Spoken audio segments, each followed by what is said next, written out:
ఒకే ఒక మాట చెప్పి ఇక సమయం వృధా చేయకుండా ముందుకెళ్ళిపోదాం.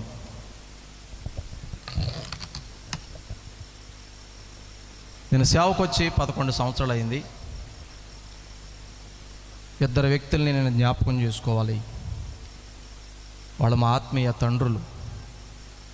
నాకు బోధ నేర్పింది బైబిల్ మిషన్ పాస్టర్ గారు రెవరెండ్ అమూల్యరావు అయ్య గారు నాకు బోధ నేర్పారు. నేను సేవకు వచ్చినప్పుడు నన్ను ఎవరు బలపరచినప్పుడు, కొడకా నీకు ఎవరు లేపని పర్లే, నేనున్నాను, నువ్వు సేవ చేయి అని చెప్పి సేవలో ప్రోత్సహించి అనేక ప్రాంతాలు తీసుకెళ్ళి అనేక మంది దైవజనులను తీసుకొచ్చి అభిషేకం ఇచ్చిన ప్రస్తుతం కలిసి దేవుని పనిలో ఉన్న మా ఆత్మీయ తండ్రి రెండో వ్యక్తి డేవిడ్ అయ్య గారు. ఒకసారి గట్టి చెప్పలు కొట్టండి. వీళ్ళిద్దరూ నా జీవితంలో మర్చిపోకూడదు. నేను ఒకరు నాకు బోధ నేర్పిన మా ఆత్మీయ తండ్రి గురువు గారు ఎవరో అమూల్యరావు గారు. రెండోది ఎవరో ప్రోత్సహించినప్పుడు బలపరిచి సేవలు నిలబెట్టి అభిషేకం ఇప్పించింది ఎవరో ఇక్కడే ఉన్నారు.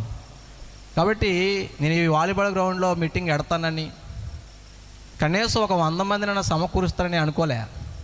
ఈరోజు కూడా ఒక 50 మంది వస్తే చాలు, 50 మంది పెద్దోళ్ళని కూర్చోబెట్టి పిల్లల్ని 50 మంది కూర్చోబెట్టి 100 కుర్చీలు నింపేసి మేకప్ చేద్దామని ఇట్టాను నేను కూటం.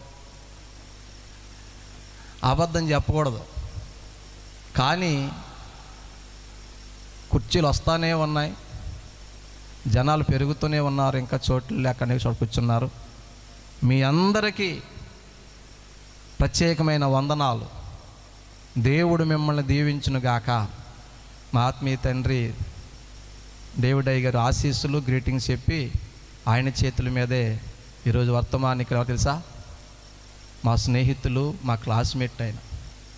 కానీ ఆయన సేవలో ఆయన పాదధూళంత ఉండదు నా సేవ, నా బ్రతుకు. సమర్పణ, త్యాగం, రోషం, మంట. నేను ఎక్కడ మెల్ట్ అయిపోయినంటే టైగర్ బోధకి మా నాన్నగారు, ఇక్కడ జాన్ బాబు గారు తెలుసు, ప్రపంచంలో సమానత్వం రావాలి, భూములన్నీ సమానంగా పంచిపెట్టేయాలి, పేదోడు డబ్బున్నవాడిని పెళ్లి చేసుకోవాలి అన్న రవణ ఇవన్నీ గుర్తెట్టుకోవాలి. ఎందుకంటే ఆ మనిషిని మార్చింది మీరే దేవుడి కృపలో.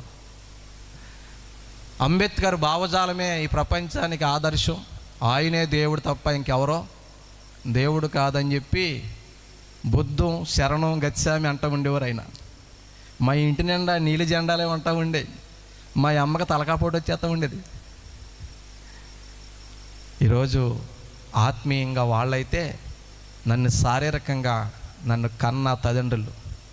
నేను 10వ తరగతి మంచం మీద పడిపోయి మీ అందరూ తెలుసు, నడిచేవాడిని, పరిగెత్తేవాడిని, అవుటివాడిని అయిపోయినప్పుడు కేవలం ఈ దౌర్భాగ్యుడి కోసం మా అమ్మగారు, మా నాన్నగారు 5 సెంట్లు భూమి, ఒక కట్టిన బిల్డింగు 80,000కి అమ్ముకుని రోడ్డు పాడైపోయారు.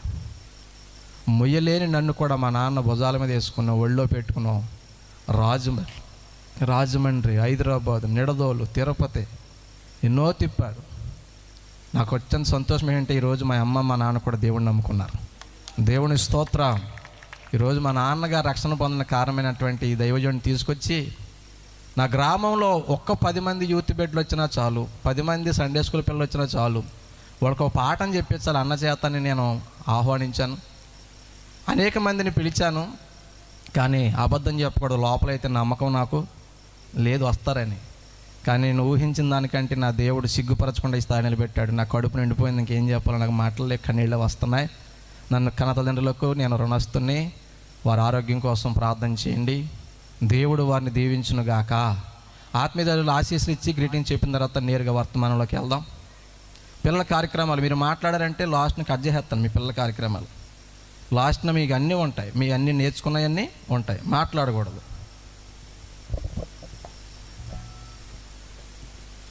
గన్నుడు రక్షకుడైన క్రీస్తు పేట శుభాలు కలుగునుగాక. డాక్టర్ బాబు గారు, వారి సతీమణి గారు రానన్న, మీ అందరికీ శుభార్త చెప్పాలి. పైకి రా బిడ్డ.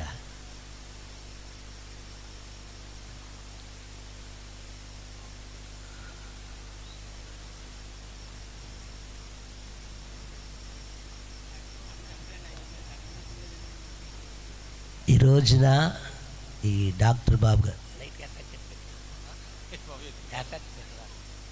ఈ రోజున డాక్టర్ బాబు గారు బిడ్డ యొక్క పెళ్లి రోజు.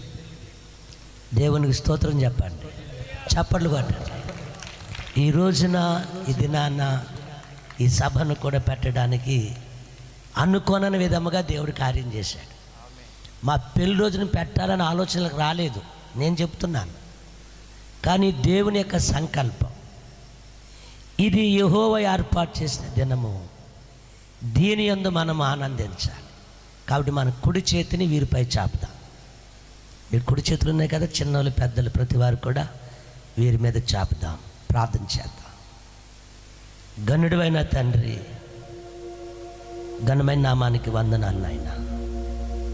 దైవజనులు తల్లి గర్భంలో ఉన్నప్పుడు మంచి అవయవాలను ఇచ్చినాం. 15 లేక 16 సంవత్సరాలు వచ్చినప్పుడు శరీరంలో అవయవాలు పని చేయకుండా నీ కుమారుడు కృంగిపోతూ బలహీనుడు అయిపోయినప్పటికీ నీ బిడ్డను ప్రేమించి ఎన్నో శోధనలు అవమానాలన్నీ తట్టుకొని అనేకమైన ప్రాంతాల్లో వైద్య పరీక్షల కొరకు తల్లిదండ్రులు తన యొక్క కుటుంబీకులు ఎంతో ప్రయాసపడుతున్నప్పుడు ఇది ఎవరు చేయలేని పనిని డాక్టర్లు పైకెత్తేసి ఇది మా వల్ల కాదని చేతులను సహితము వారి చేతులు బలహీనమైపోతున్నప్పుడు మీ హస్తమును నీ సేవకునిపై చాపి నీ సేవకుని యొక్క విషయంలో దృష్టించి ఒక చక్కని నమ్మకమైన సహకారినిచ్చి వారిలో నుండి 2 సంతానాలను కలిగజేసి ఈ దిన అనేకమైన స్థలాలలో, అనేకమైన ప్రాంతాలలో, అనేక రాష్ట్రాలలో నీ సేవకు నిలబెట్టుకుని మీరు వాడుకుంటున్నదికై స్తోత్రములు నాయన. నీ మహిమ కలిగిన హస్తము నీ సేవకునిపై ఉండును గాక. వేవేలకు ఆత్మీయ తల్లిదండ్రులుగా ఈ బిడ్డలు వర్ధిల్లుదురుగాక. నీ కృపనివ్వండి. వరెలుతున్న ప్రతి ప్రయాణములు, మార్గములు నీ దూతల యొక్క పరిచర్యను దయచేసి మహిమ పొందుకుని మరొచ్చేటువంటి ఏటికి అనేకమైనటువంటి ఆత్మీయ దాహము కలిగి నీ వాక్యమును అనేక స్థలాలలో ప్రకటించేటువంటి ఒక బలమైన ప్రవాహపు నది వలె ఈ బిడ్డలు పారుదురుగా కృపతో నింపి నడిపించు. సర్వశక్తులు యేసునామమున ప్రార్థిస్తూ ఉన్నాము తండ్రి. అందరూ చెప్పండి ఆమేన్. ఆమేన్. డ్యూటీ అయిపోయింది. Thank you. God bless you.